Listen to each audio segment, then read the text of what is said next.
केटा हो एकछिन कल हेलो ओइ सावन सुन्न अब परासेलाई भने नि रिसाउँछ मेरो इन्टरभ्यू छ यार बाहिर वेटरको लागि अप्लाई गरेको थिएँ कहिले गरेको अनि अहिले भन्दैछस् कुन देशको लागि दुबई हो यार अनि तेरो इङ्ग्लिस कस्तो छ भन् त केटा हो सुन त मैले रेकर्ड गरेको गीत तिमीलाई व्हाट्सएपमा पठाइहाल्छु अहिले पठाइहाल्छु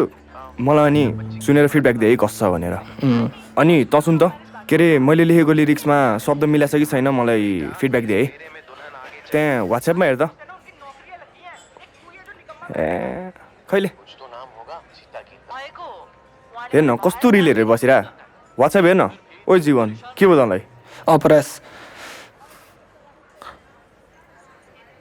तेरो इङ्ग्लिस कतिको राम्रो छ भन् त किन यो बाहिर जाने अरे त बाहिर नजा क्या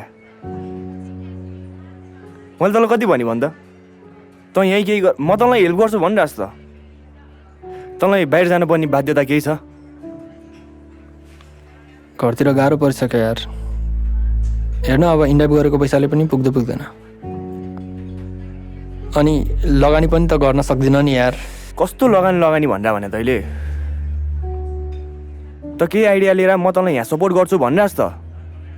लगानीमै अड्किरहेको छस् अझ पनि अब साथीको नातामा मैले यसलाई योभन्दा बढी केही भन्न मिल्छ सावन त आफै भन् त ब्याचलर जोइन गर्न अहिलेलाई अहिलेलाई केही काम गर फेरि यसले तँलाई हेल्प गर्छु भनिरहेछ त हेल्प गर्छु भनिरहेको त यार गर्न त गरेकै हो नि अहिलेसम्म मैले गरेको छैन भनेछु र तिमीहरूले तैँले भने त छैनस् तर एकचोटि त्यही पनि ट्राई गर्न ट्राई त गरिरहेको हो नि यार सधैँ यस्तो आफ्नै तालमा पनि हिँडेर हुन्छ र घरमा पनि त पैसा पठाउनु पर्यो नि यार म त अब यसलाई योभन्दा बढी केही भन्न सक्दिनँ मैले सम्झाएर सम्झिने वाला पनि छैन यो त पनि त्यस्तै होस् तै सम्झा यसलाई अहिले एकछिन शान्त हो न ठन्डा दिमागले सोच